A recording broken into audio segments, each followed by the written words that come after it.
At All-Clad, we're fueled by a legacy of strong bonds. It all started with John Ulam, a renowned metallurgist. John's innovations transformed metal in many, many different categories: aircraft, automotive, and even the U.S. coin.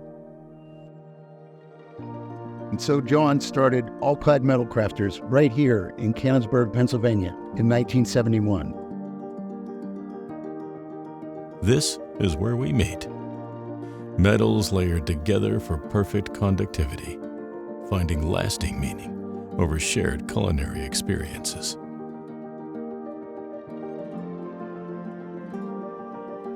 We're bonded for life.